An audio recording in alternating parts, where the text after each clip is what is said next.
तो सादर नमस्ते जी। मैं राहुल आर्य अपने यूट्यूब चैनल वैदिक धर्म पर आपका बहुत बहुत स्वागत करता हूँ। आज का हमारा जो विषय है, विषय बहुत ही महत्वपूर्ण है। क्योंकि महत्वपूर्ण इसलिए है कि सत्यार्थ प्रकाश के जो 11वां समोल्लास चल रहा है, तो एक प्रसंग इसमें जो हमारा प्राचीन जो ज्योतिष जो एस्ट्रो जो हमारा फिजिक्स का जो विषय है, जो गणित ज्योतिष का विषय है, तो उसमें ये विषय आया है कि महर्षि दयानंद सरस्वती ने एक जिक्र इसके अंदर कर दिया है अपने प्रकाश की 11वें समोल्लास के अंदर, कि काशी के अंदर जो एक मंदिर है, मान मंदिर, जो सवाई जयसिंह के द्वारा बनवाया गया था। तो मंदिर का जो जिक्र है वो इस प्रकार आया है कि एक मंदिर है वहाँ पर, और एक खगोलीय वेधशाला बनी हुई है वहाँ पे, जो सवाई जयसिंह ने बनवाई थी। तो उसके अंदर एक यंत्र लगा हुआ है, और यंत्र इस प्रकार का लगा हुआ है जो हमारा प्राचीन काल की जो खगोलीय जो घटना होती थी, जो उनका जानकारी करने के लिए, तो इस प्रकार की वेधशालाओं का निर्माण वर्तमान का जो अभी इस टाइम जो खगोल की जो घटनाएं देखने में, तो जो आधुनिक विज्ञान है उसके तरीके से देखते हैं, लेकिन प्राचीन जो भारत था उसमें तो इस प्रकार के यंत्र बन लगाए गए थे खगोलीय घटनाओं को का पता लगाने के लिए। सूर्य ग्रहण कब होता है, चंद्र ग्रहण कब होता है, कौन सा नक्षत्र चल रहा है, कौन सा ग्रह उपग्रह, और तो इस प्रकार की जो घटना जो एस्ट्रोलॉजी की ज्योतिष विज्ञान की जो घटना होती हैं, उसको समझने के लिए इस प्रकार का यंत्र एक काशी में बनवाया गया था यंत्रालय। तो उसमें भारत के अंदर सवाई जयसिंह ने, जो जयपुर के राजा थे, उन्होंने 5 वेधशालाओं का निर्माण करवाया था। पहली जो थी वो जयपुर की जो जंतर मंतर है, और दूसरा दिल्ली का, तीसरा मथुरा, और चौथा उज्जैन, और पांचवा ये काशी का है। तो इसी में ये जिक्र महर्षि दयानंद सरस्वती ने कहा है, क्या लिखा है दयानंद सरस्वती ने कि देखो काशी के मान मंदिर में शिशुमार चक्र को, जिसकी पूरी रक्षा भी नहीं रही है तो भी कितना उत्तम है, जिसमें अब तक भी खगोल का बहुत सा वृत्तांत विदित होता है। जो सवाई जयपुराधीश उसको संभाले और टूटे फूटे को बनवाए करेंगे तो बहुत अच्छा होगा, परंतु ऐसा शिरोमणि देश को भारत के युद्ध ने ऐसा धक्का दिया कि अब तक भी यह अपनी पूर्व दिशा में नहीं आया। क्योंकि जब भाई भाई को मारने लगे तो नाश होने में क्या संदेह। तो महर्षि दयानंद सरस्वती स्पष्ट वर्णन कर रहे हैं कि जब महाभारत काल का युद्ध हुआ, तो उसके पश्चात जितने भी जो वेदों के विद्वान थे, उच्च कोटि के विद्वान वैज्ञानिक थे, जो प्राचीन भारत में वैज्ञानिक थे, विद्वान थे, क्षत्रिय थे, राजा थे, वो महाभारत युद्ध के काल में मारे गए सब। और जो वैदिक विद्या थी, जो वेदों की विद्या थी, उसका जो प्रचलन था वो काफ़ी न्यून मात्रा में था। उनके बाद वेदों को पढ़ने के कुछ ही लोग ने अपना जो वेदों का क्रम शुरू रखा, और जो अब तक वर्तमान वो लोगों ने चलाए रखा, और जो अब तक चला आ रहा है। तो महर्षि दयानंद सरस्वती स्पष्ट कह रहे हैं कि जब महाभारत का युद्ध हुआ, तो उसमें उसके हुए युद्ध होने के बाद में सब अनेकों प्रकार के मतांतर फैल गए, और अनेकों प्रकार की सभ्यताओं ने अपने अपने तरीके से वेदों को छोड़कर अपने अपने तौर तरीके से अपने अपने नियम बनाने लागू कर दिए, और समाज को अपने हिसाब से बांट दिया और चलाने लगे। तो महर्षि दयानंद सरस्वती स्पष्ट कहते हैं कि जो हमारा प्राचीन भारत था, उसमें जो खगोलीय जो घटना हो, जो ब्रह्मांड के अंदर जो खगोलीय घटना होती हैं, जो जिसके कारण हम पता लगा पाते हैं कि दिन किसके कारण हो रहा है, रात क्यों हो रही है, सूर्य जो है जो है किस प्रकार चक्कर लगा रहा है। तो इसी का जिक्र महर्षि दयानंद सरस्वती ने करा है सत्यार्थ प्रकाश के अंदर। तो शिशुमार जो चक्र है, वो इस प्रकार का यंत्र काशी के जो मान मंदिर के अंदर एक वेधशाला बनी हुई है, खगोलीय वेधशाला, उसके अंदर लगा हुआ है।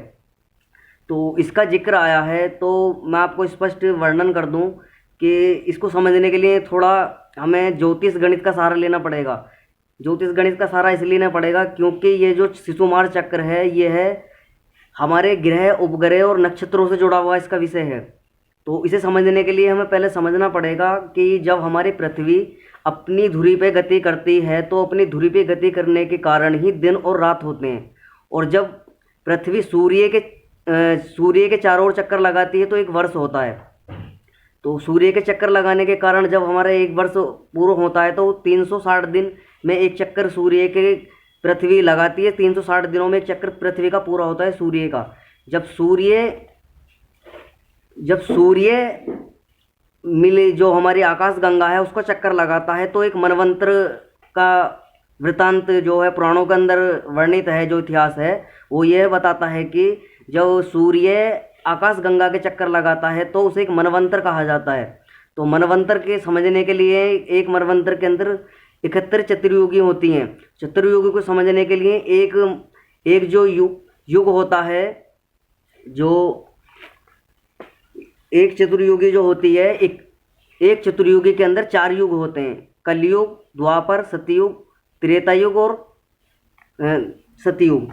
तो जो सबसे छोटा जो युग है वो कलयुग है। तो कलयुग है 4,32,000 वर्ष का, और द्वापर है 8,64,000 वर्ष का, और त्रेता युग है 12,96,000 वर्ष का, और इसी प्रकार सतयुग है 17,28,000 वर्ष का। तो इन 4 युगों को मिलाकर एक चतुर्युगी बनती है। तो ऐसे ही 71 चतुर्युगियों को मिलाकर एक मनवंतर बनता है। और जब ये मनवंतर का निर्माण इस प्रकार से होता है, जब सूर्य जो हमारी आकाश गंगा है, आकाश गंगा के चारों में चक्कर लगाता है। जब ये एक चक्कर इसका पूरा होगा, एक मनवंतर बीत जाएगा। उस समय जब ऐसे 71 चतुर्युगियाँ हो जाएंगी, जब एक 71 चतुर्युगी होने के बाद जब सूर्य मिलकी जो हमारी आकाश गंगा है उसको चक्कर पूरा कर लेगा, तो तब हमारे एक मनवंतर पूरा होगा। और 71 चतुर्युगियों का एक जो वर्ष बनता है वो इस प्रकार बनता है, 30,67,20,000 वर्ष। इतने वर्ष में सूर्य मिल्की वे जो हमारी आकाश गंगा है उसका चक्कर पूरा करता है अपना, और जब जाके एक मनवंतर बनता है। ऐसे एक मनवंतर में 71 चतुर्युगियाँ होती हैं। तो जब 71 चतुर्युगियाँ बीत जाएंगी, जब सूर्य अपना इतना जो सूर्य की जो गति है वो परिक्रमा, जब जो आकाश गंगा की जो अपनी गति पूरी कर लेगा, उसके चारों में चक्कर लगा लेगा आकाश गंगा के, तो हमारे एक मनवंतर बनेगा। और ऐसे ही जो सृष्टि का जो काल है, सृष्टि का जो समय है, सृष्टि का समय है 4,32,00,000 वर्ष। और यह सृष्टि का इतना ही तो समय सृष्टि का है, और इतना ही इसका प्रलय काल है। 4,32,00,000 वर्ष तक सृष्टि चलेगी, और 4,32,00,000 वर्ष तक ही सृष्टि का प्रलय होगा। तो अब तक इस सृष्टि के 6 मनवंतर बीत चुके हैं, और 7वां मनवंतर ये चल रहा है। वेवस्वत मनवंतर हमारा चल रहा है इस समय, और इसको बीते हुए, और जो लोग ये कहते हैं कि घोर कलयुग आएगा, और इस प्रकार के जो वृत्तांत बताते हैं कि कलयुग आएगा और कल की अवतार होगा, तो इस प्रकार की कल्पना और ये जो बिना बात का जो कल्पना करके बैठे हुए हैं, लोगों को बहका रहे हैं कि कलयुग आएगा। तो ऐसे अब तक लगभग 27 इस मनवंतर के 27 कलयुग बीत चुके हैं, और ये 28वां कलयुग चल रहा है इस टाइम। तो इतने ही सतयुग बीत चुके हैं, इतने ही द्वापर, इतने ही त्रेता युग बीत चुके हैं अभी तक। और इस प्रकार से ही सृष्टि का ये जो समय बताया गया है, द्वापर, कलयुग, त्रेता युग, सतयुग, ये जो है ये काल है। ये समय जो है, जो हमारा सृष्टि का समय है, उसको विभाजित करने के लिए जो समय की जो सृष्टि का निर्माण, जो सृष्टि का समय है, उसको विभाजित किया गया है युगों में। तो ये हमारा जो युग चल रहा है, ये कलयुग चल रहा है, और कलयुग का 5,124वां वर्ष चल रहा है इस टाइम कलयुग को। तो अभी 4,32,000 वर्ष तक ये कलयुग चलेगा, और अभी काफ़ी लंबा समय है कलयुग का। अभी 5,124 वर्ष ही बीते हैं। तो लोगों को ये गलत धारणा बनी हुई है। तो इसी प्रकार के जो ज्योतिषी गणना है, जो गणित ज्योतिष की गणना है, वो इस प्रकार के यंत्रों से होती थी उस समय। तो जो सवाई जयसिंह थे, उन्होंने पूरे भारत के अंदर 5 वेधशालाओं का अपने जीवन में निर्माण कराया था। ऐसे ही एस्ट्रो जो भौतिक जो खगोलीय जो घटनाएं होती हैं, जो सूर्य ग्रहण कब होता है, चंद्र ग्रहण कब होगा, कौन सा पर्व कौन सी ऋतु, तो इस प्रकार का जो वृत्तांत है वो सभी इस प्रकार की जो खगोलीय घटनाएं हैं वो वेधशालाओं के आधार पर उनका होता था। और फिर एक पंचांग तैयार होता था कि सूर्य ग्रहण कब होगा, कौन सा पर्व कब मनाया जाएगा। तो इसी प्रकार जो आज नासा भी हमारे पंचांग को अपनाता है और वो भी नतमस्तक है हमारे पंचांग के आगे, क्योंकि हमारे प्राचीन भारत के जो ऋषि मुनि हमारे वैज्ञानिक हुए हैं, आर्यभट्ट, ब्राह्मीर, ब्रह्मगुप्त जैसे, इस प्रकार जितने भी वैज्ञानिक हुए हैं, उच्च कोटि के वैज्ञानिक हुए हैं, इनके जैसा वैज्ञानिक वर्तमान में एक भी आपको देखने को नहीं मिलेगा। और इन्होंने इन सब चीज़ की जो घटना होती है, खगोलीय घटना होती है, इस प्रकार के जो उनकी गणना करने के लिए इन वेधशालाओं का निर्माण किया गया था। तो ये जयपुर के राजा थे सवाई जयसिंह, उन्होंने बनवाई थी। उससे पहले भी इसी प्रकार की जो खगोलीय जो वेधशालाएँ थी वो पूरे भारत में थीं, लेकिन समय बीतता गया और जैसे जैसे सभ्यताओं बदलती गई तो जो कुछ काल तक तो वर्तमान में अब तक भी हैं, क्योंकि सरकार का ये दायित्व बनता है कि अपनी जो वेधशाला है जो अपने प्राचीन धरोहर है उनको बचा के रखना चाहिए, उनको संभाल के रखना चाहिए, क्योंकि यह हमारे पुरखों की, हमारे पूर्वजों की जो है संपत्ति है। तो हमारा अधिकार बनता है, सरकार का भी दायित्व बनता है कि इनको बचा के रखें। लेकिन अब वर्तमान में क्या देखा जाता है कि जितने भी हमारे खगोलीय वेधशालाएँ हैं वो एक पिकनिक स्पॉट्स बन चुके हैं। और दिल्ली का तो इतना बुरा हाल है, दिल्ली जंतर मंतर का, वो भी एक खगोलीय वेधशाला थी वहाँ पर भी। तो वो तो जंतर मंतर इतना धरने के लिए प्रसिद्ध है कि वहाँ किसी को धरना प्रदर्शन करना हो तो चलो दिल्ली जंतर मंतर, चलो दिल्ली जंतर मंतर।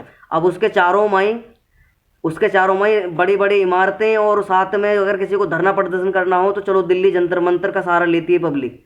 लेकिन सरकार का ये दायित्व बनता है कि अपनी जितनी भी वेधशालाएँ हैं इनको इनका जो है निर्माण कराएं और उनको चालू अवस्था में इनको लाएं दोबारा से।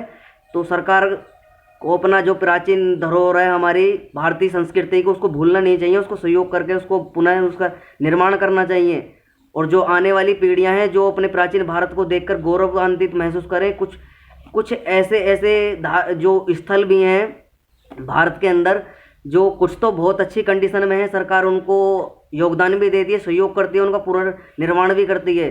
कुछ ऐसे स्थल भी हैं जिनकी बिल्कुल भी सरकार ने उनको धरोहर तो घोषित कर रखा है अपना कि केंद्र सरकार और पुरातत्व विभाग के अंतर्गत ये स्थल है।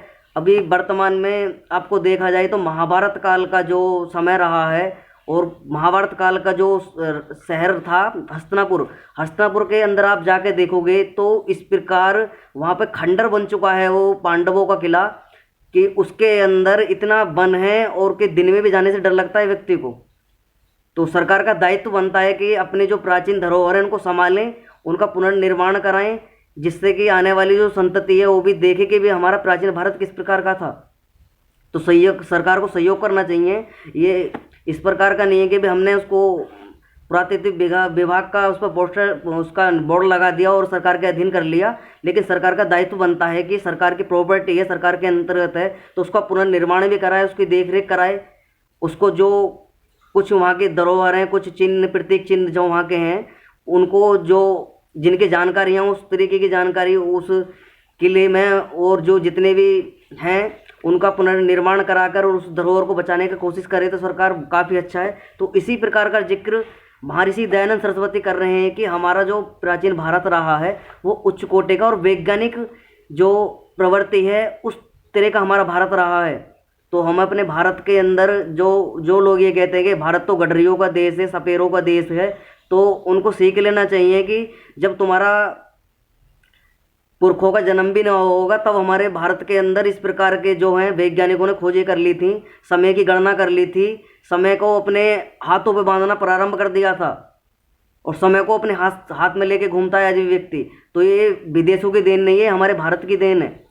आज भी लोग हमारे भारत के अंदर ऐसे लोग हैं जो सूर्य को देखकर आज भी समय बता देते हैं और एकदम सटीक समय बताते हैं। एक आध मिनट का अंतर तो हो सकता है लेकिन समय एकदम सटीक बताते हैं।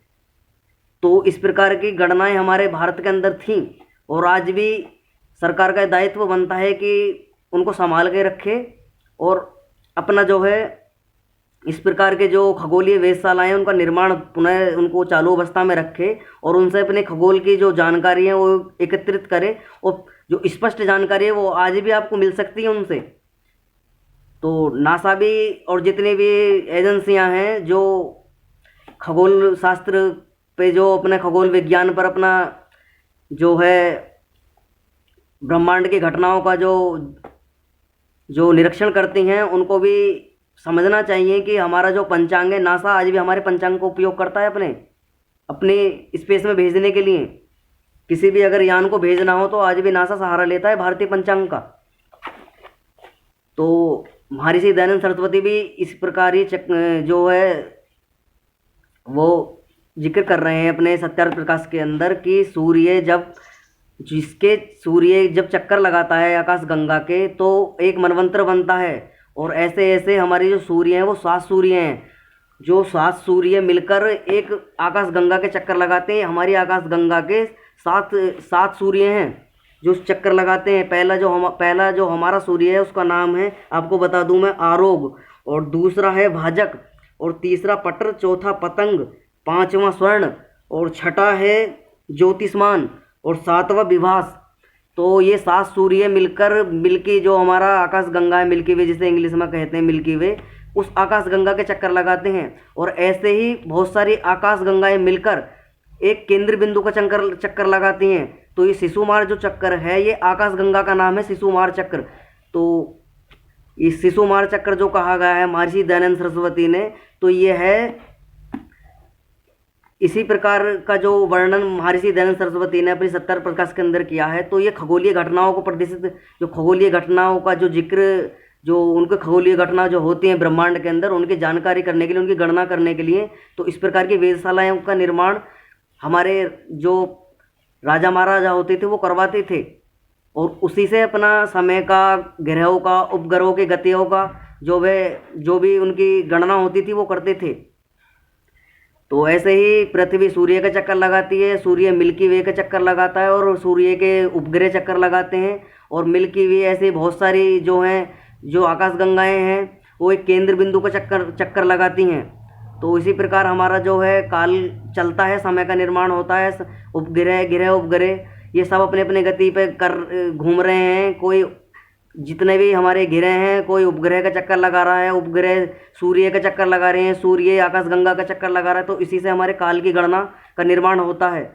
तो इसी बात को बताने के लिए महर्षि दयानंद सरस्वती ने वर्णन किया है कि हमें अपनी धरोहरों को बचाना चाहिए और उनका पुनर्निर्माण करना चाहिए, हमारा दायित्व बनता है, क्योंकि हमारे पूर्वजों की संपत्ति है। तो स्पष्ट कह रहे हैं कि महर्षि दयानंद सरस्वती ने जिक्र किया है कि सवाई जो राजा जयसिंह थे, उनको अपना इसका निर्माण जो है करवाना चाहिए, दोबारा से इसकी देखरेख हो। तो महर्षि दयानंद सरस्वती का यही उद्देश्य है कि अपने धरोहर को बचाया जाए। तो और हमारे जो ये मंदिर होते हैं, मंदिर इसी प्रकार के, इसी जो वैज्ञानिक जो घटनाएं हैं उनसे ही जुड़े हुए हैं, जो विज्ञान से जुड़े हुए हैं हमारे मंदिर। ऐसे नहीं है कि लोग उन्होंने पाखंड का वो बना लिया है उनको। तो मंदिरों का निर्माण इसलिए होता था कि वहाँ पे कुछ ना कुछ जो भौतिक विज्ञान से रिलेटेड वहाँ पे कुछ ना कुछ होता था मंदिरों के अंदर घटनाएं। तो हर मंदिर, जितनी भी वेधशालाएं बनी हुई हैं, वो सब किसी ना किसी मंदिर के आसपास बनी हुई हैं। जैसे मथुरा की वेधशाला है, वो भी मथुरा में मंदिर के आसपास ही है। ऐसी जो काशी की जो मान मंदिर है, वो भी मंदिर के अंदर ही वेधशाला बनी हुई है। तो और एक जो आपको कुतुब मीनार जो आप सुनते हो, दिल्ली की कुतुब मीनार, वो भी एक विष्णु स्तंभ है, वो भी खगोलीय वेधशाला थी किसी समय में। तो लेकिन मुगलों ने आकर सारा जो है अपना भारत की संस्कृति को तहस नहस किया, ईसाइयों ने भी कसर नहीं छोड़ी। तो हमें हमारा दायित्व बनता है सरकार का भी और हमारा भी, तो अपने धरोहर को बचाना चाहिए हमें। तो इसी प्रकार का जिक्र महर्षि दयानंद सरस्वती करते हैं। तो आगे मैं आपको बता दूं कि किस प्रकार से जो लोगों के बीच में धारणा बनी हुई है कि कलयुग, भयंकर कलयुग आएगा, वैसे ऐसे 27 कलयुग अब तक बीत चुके हैं और ये 28वां कलयुग चल रहा है इस चतुर्युगी का, मतलब इस मनवंतर का। और ये 28वीं चतुर्युगी चल रही है। तो हर चतुर्युगी में एक कलयुग होता है, हर चतुर्युगी में एक इसी प्रकार का सतयुग होता है, द्वापर होता है, त्रेता युग होता है। तो हर चतुर्युगी में हर प्रकार जितने भी वो युग होते हैं, वो सभी एक एक युग का वर्णनांत होता है। चारों युगों से बनकर एक मनवंतर, एक जो चतुर्युगी हो उसका निर्माण होता है। तो उसी चतुर्युगी से अभी जो हमारा वर्तमान का जो समय चल रहा है कलयुग का, वो 5124वां वर्ष चल रहा है। और अभी हमारी जो इतने ही वर्ष 4,32,000 वर्ष तक का समय है कलयुग का। अभी इतने जल्दी किसी का कुछ नहीं होने वाला है कि पब्लिक ये सोच रही है कि पब्लिक को मूर्ख बनाया जाता है कि कलयुग आएगा और कोई जन्म लेगा, कोई अवतार लेगा और फिर उसका नाश करेगा। तो ऐसे ऐसे कलयुग बीत चुके हैं 27 अब तक, और 28वां कलयुग चल रहा है। तो अपनी भौतिक विज्ञान को पढ़ने की कोशिश करें, अपने शास्त्रों को अध्ययन करिए, आपको भी जानकारी होगी। और ये सृष्टि का जो आपका सृष्टि का काल चल रहा है वो 1,96,8,53,124वां वर्ष चल रहा है। लगभग 2 अरब होने को है सृष्टि के निर्माण को, और 2 अरब के आसपास ही, 2 अरब से ज़्यादा ही अभी सृष्टि चलेगी। तो भी बहुत लंबा समय है सृष्टि का, प्रलय भी नहीं होगी, काफ़ी समय है अभी सृष्टि का। तो प्रलय तो सृष्टि के लास्ट में होगी, ऐसे जैसे 14 मनवंतर होंगे जब जाके सृष्टि का जो है प्रलय होगी। अभी 7वां मनवंतर चल रहा है ये वेवस्व मनवंतर। उसके बाद मनवंतरों में मैं बता दूं आपको, स्वर्ण मनवंतर चलेगा 8वां, फिर 9वां दक्ष स्वर्णी मनवंतर, 10वां चलेगा ब्रह्म स्वर्णी मनवंतर, 11वां चलेगा धर्म स्वर्णी मनवंतर, 12वां चलेगा रुद्र स्वर्णी मनवंतर, और आगे चले 13वां चलेगा रौद्र देव स्वर्णी मनवंतर, और 14वां मनवंतर चलेगा इंद्र स्वर्णी मनवंतर। इसमें जाकर प्रलय होगी। 14वें मनवंतर वह प्रलय होनी प्रारंभ हो जाएगी। तो तब पूरा ब्रह्मांड में अंधकार छा जाएगा। सारी जितने भी आप आकाश गंगा हो, सूर्य हो, पृथ्वी हो, नक्षत्र हो, ग्रह मंडल, सब अपने सूक्ष्म अवस्था में आ जाएंगे। मूल प्रकृति अपने स्वरूप में आनी प्रारंभ हो जाएगी। और तब इतने ही 4 अरब 32 करोड़ वर्ष तक इस सृष्टि का जो है प्रलय काल चलेगा। और उसके बाद में फिर दोबारा सृष्टि होगी। इतने ही काल सृष्टि का निर्माण में 6 मनवंतर तो हमारी सृष्टि के जो प्रलय होती है उसमें बीत जाते हैं, और 6 मनवंतर इतने ही बनने का जो सृष्टि का निर्माण है, 6 मनवंतर जब सृष्टि का निर्माण होता है उतने समय बनने में बीते जाते हैं 6 मनवंतर जो होते हैं। तो इसी पर का आज हमारा दृष्टांत था। ओम सभी को सादर नमस्ते जी।